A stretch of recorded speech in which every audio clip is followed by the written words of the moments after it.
I'm gonna make a dessert that I'm gonna make for Thanksgiving, but my kid ate most of the bananas, so I'm just gonna make a small batch to kind of test it and show you how to do it in case you want to bring it too. So what we need is a banana. I'm gonna use a crust of Oreos because they're my favorite. Well, Twist and Shout because I'm cheap. And banana cream pudding, but you can use graham crackers or any other type of cookie, and you can use vanilla pudding if you can't find banana cream. But a banana and some whipped cream. The pudding mix does require 2 cups of milk. If you would rather just not mix up the pudding yourself and just get pre-made pudding cups, I'm not here to judge. It's going to still be delicious.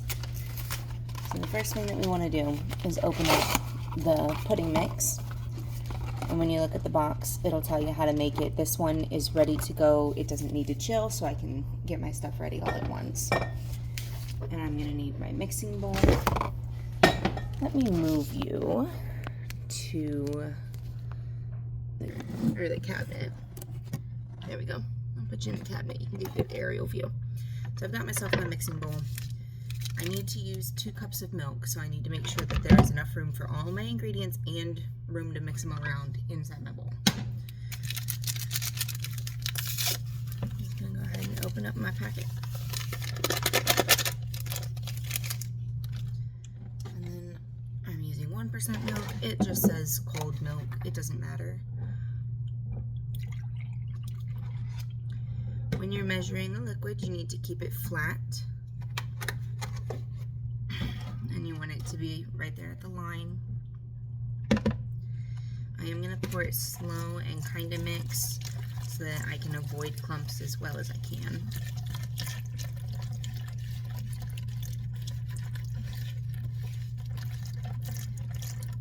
Oh, this smells heavenly. It's the same banana flavor as like the candy and Laffy Taffies, the strain of banana that went extinct in the 50s. And I love the way it smells. But if you don't like that artificial banana flavor and you still like regular bananas, this recipe will go great with vanilla pudding. If you don't like bananas, this recipe would go great with vanilla pudding and topped with strawberries.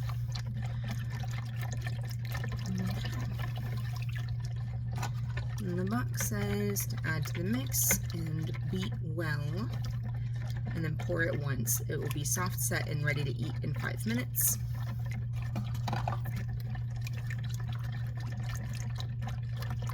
Okay, we are nice and mixed. I'm just gonna whip a little air into it real quick. Make sure I don't have clumps anywhere. Scraping the edges of my bowl. Alright, looks like we're good there. So I'm just gonna set this to the side while it starts to set up and I make the rest. Next step is our cookies. Whatever cookie is fine. I am preferential to these, although they are so loud. With this type of lid, I do roll it back on itself so that the box will stay open. Because it's got the adhesive, you can unroll it and it'll still close itself. 2 ways to do it. If you're working kind of deep, you can leave the cookies intact. If you would rather work shallow, you can take them apart.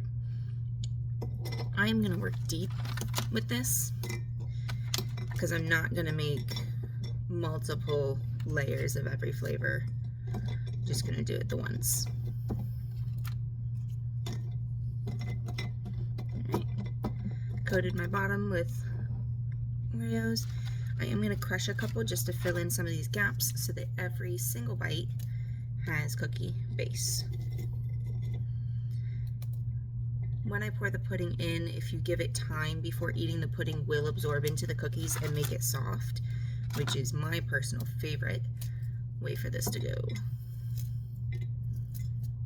Alright, now that we've got a solid layer of cookie crumbs, we can put half of the banana in the bottom, and then we'll put half of the banana on top where it's visible. So I'm just going to rip it. And grab my knife, slice place away from myself, even though I am using the bottom of my finger as a bumper. I'm not pushing hard enough. This is a banana. I'm not pushing hard enough to hurt myself on the other end of it.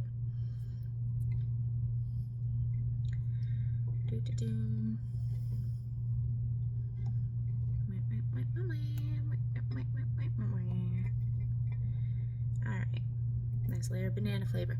Wash your hands before you touch food. Other people are going to eat this and my hands are all up in it. Wash your hands.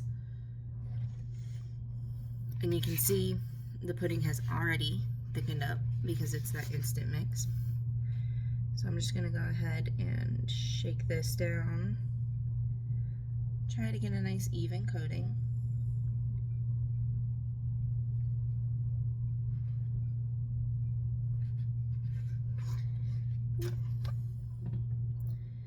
Scrape out my sides.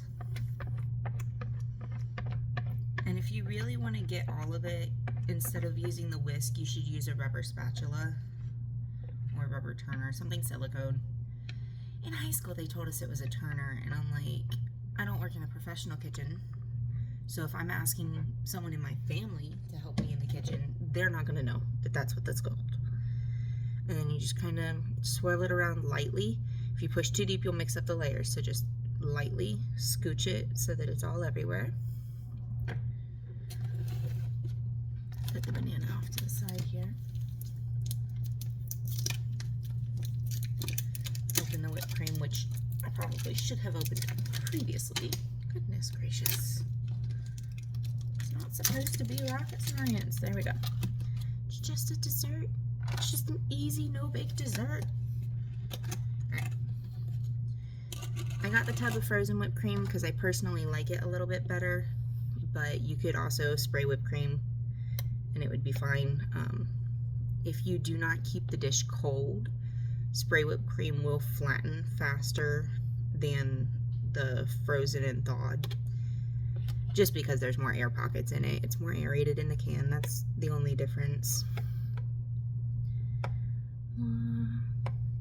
But if you're able to keep it cold the whole time, I doubt that you would notice much at all. Alright, since I did get banana pudding on the knife there, I'm going to wipe that off before I go back in here. This whipped cream tub is entirely just for this dish, so cross-contamination is not really an issue since it's going to be used entirely when I make the larger batch. But I still, what you practice is what you'll default to, so try to keep things from getting too many crumbs from one thing into the container for the other, because that drives me nuts. Having said that, don't look inside my butter container. It's full of breadcrumbs from garlic toast. Alright, same thing as the pudding layer. Very gently smooth this around. If you push too hard, you'll start mixing up the layers. We just want a nice even distribution. And then pretty little banana slices on the top.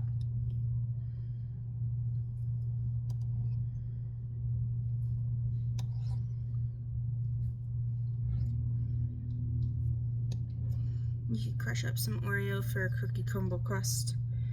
You could use a different berry rather than a banana. You could choose to skip the fruit altogether, but then you're missing out. You could put granola on it if you like to have crunchies. This is a super easy, no-bake dessert, and it's really versatile.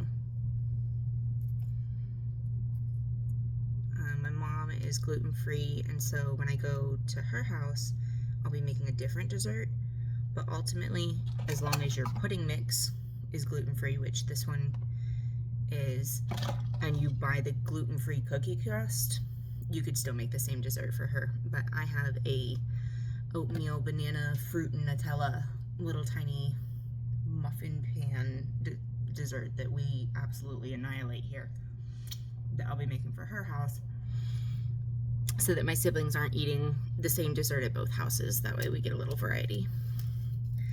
I'm just gonna take the cookie, no icing on the top because I really want crumbles, and you can just rub pieces of cookie together to get a nice little flaking.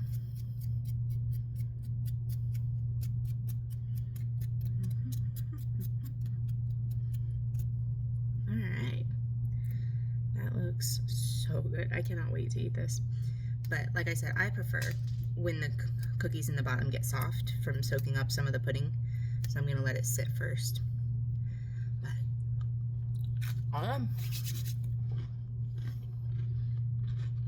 into the fridge or into your tummy. This is gonna be freaking delicious. Happy Thanksgiving, and I hope you guys have a good time.